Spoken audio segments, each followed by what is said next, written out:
Hello again and welcome back to our course on PSE 15. In this section we're going to continue looking at selection tools, and this time we're going to look at drawing selection tools. The drawing selection tools are collectively known as the lassos. They're the third group of tools in the selection section in the toolbox.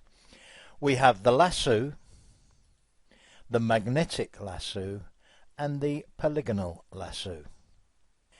These tools work on the basis of drawing around the item, object, or whatever that needs to be selected. And in fact, looking at this picture of the sheep in the field, if I wanted to select the sheep, the drawing selection tools are probably not the tools that I would use. So why wouldn't I use them for this sheep? Well, the sheep has a couple of distinct advantages when it comes to selection. First of all, it has a pretty distinct edge, and secondly, there are significant colour differences between the sheep and the surrounding field, the grass, etc.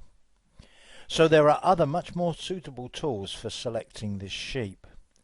You tend to use the drawing selection tools when you don't have distinct edges, or when the edges, even if in some places they're quite distinct, in others they aren't. And also where you don't have the same kind of distinct colour differences. There's much more of an element of you needing to draw around the selection in order to define what the selection is. So I'm going to use the drawing selection tools on a different image altogether. So let me take as an example this picture of the horses in the field. And let's suppose that I wanted to just select the horse that's more or less in the middle of the picture. First of all, when it comes to selection, it's a good idea to zoom in as far as you can, because it will generally make it much easier to apply the relevant tool, and certainly the tools that involve you in doing some drawing. So let me just zoom in.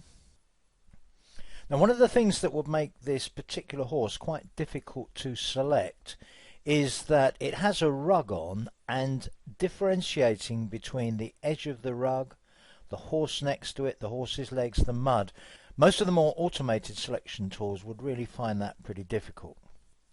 So what I'm going to do is to use the lasso tool, and I'm going to draw around the area that I want to select. Now, before I start, one or two very important points. One of them is, with a fairly complicated subject like this, how good the selection is pretty much totally depends on how good you are at keeping a steady hand, but also on you taking a little bit of time to do the job. As you'll see later on, there are ways of refining selections, correcting selections, but it's a really good idea to try to make the selection as good as you can first time round. And you'll also probably discover fairly on that feathering can be a really good friend when it comes to selection, because having at least a slightly blurred edge can help to make even the shakiest selection look a little bit better. I'm going to go without feather at the moment. I've got the lasso tool selected. I start somewhere on the edge of the selection. I'm going to start on its back, and I'm going to draw around the edge in a continuous drawing motion. Now, as I say, how good the selection is going to be will totally depend on how steady I am and me taking my time. Now, I can already see that this isn't the best selection job I've ever done, but you don't want to sit here for hours watching me do this, so let me just do it reasonably okay, but reasonably quickly. Now, as I get towards the end, when I join up to where I started, I'll get my marching ants. And that's not bad, actually. Well, I don't think it's bad anyway.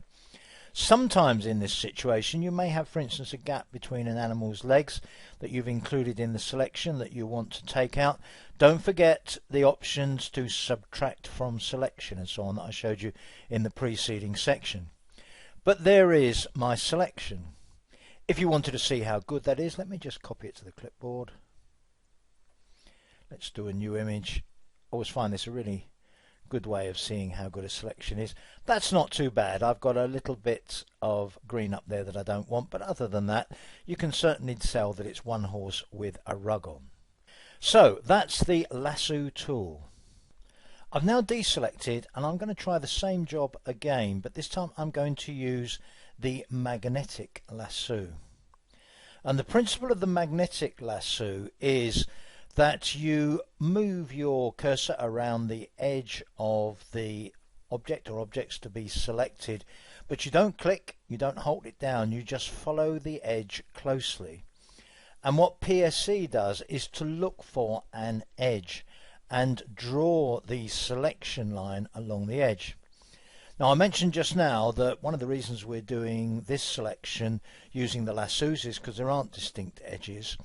But I think it's usually a good idea to try this when there is an edge, but maybe it's not too distinct.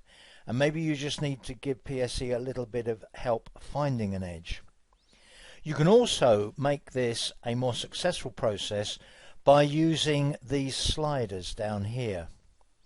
Because what you can do is to set up first of all, the width, which is basically the distance from the cursor that PSE should consider drawing its selection line.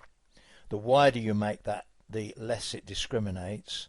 The contrast defines how much of a contrast there needs to be in order to identify an edge. And the frequency defines the frequency at which points are added to the path. Now, generally speaking, if you're trying to use the magnetic lasso, I find that if you start using the default settings there, you can often adjust those sliders to give you a more successful result if the defaults don't really work. So what I'm going to do here is to start with the horse in the same place. No, I'm still going to follow around the edge of the horse myself. I'm going to keep very close to it, but I'm not going to click, and I'm not going to worry too much if I deviate away from it, certainly by less than 10 pixels. So I'm going to click to start in roughly the same place. Note that I don't need to hold the mouse down, I don't need to click, I just need to follow the edge of the horse. Now, one of the things about the frequency setting is that determines how frequently PSE puts down those little points that it's identified on the path.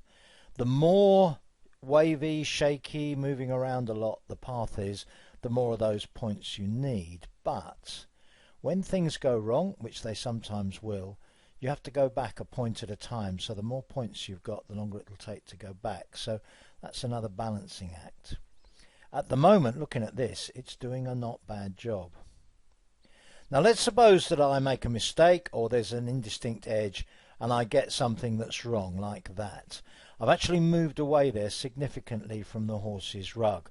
What I do is to press the backspace key, and you notice that last point has moved back one. Look again carefully.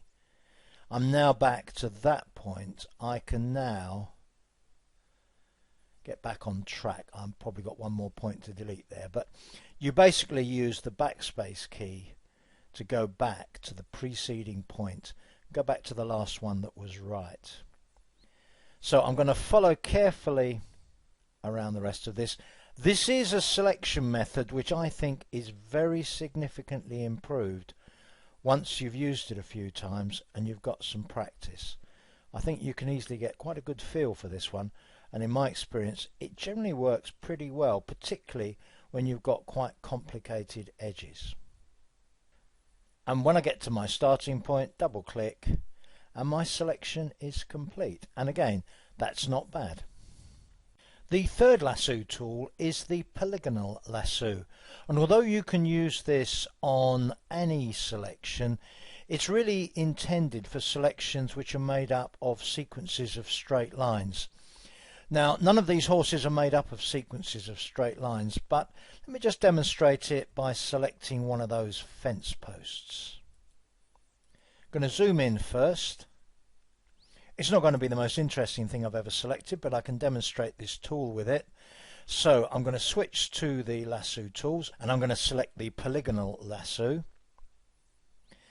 With this, basically I click to start. I then go to the next point and it will draw a straight line between that start point and the next point that I click.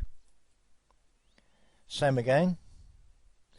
And it basically makes the selection up out of a sequence of straight lines, and all I need to do to terminate one straight line and start the next one is to click. I have seen people use this on curved surfaces. They just do a lot of straight lines, and it is a particularly easy lasso tool to use. And as you can see here, I can sort of go around a few angles if I really want to. Now when you're using this or any of the lasso tools, you can end by clicking on the start point, or you can get to a point, as I did with the magnetic lasso, which was very close to the start point, and double click. If at any point I double click, I'm going to double click now, PSE takes that as the end of this particular selection, and in this case draws a straight line back to the start point. So if I double click here, note that's my selection. That's almost certainly not what I intended. But when you get to a point where a straight line in this case would do to take you back to the start, double click will do it. Otherwise, you keep clicking around the edge until you finish making your selection. That's the polygonal lasso. I'll see you in the next section.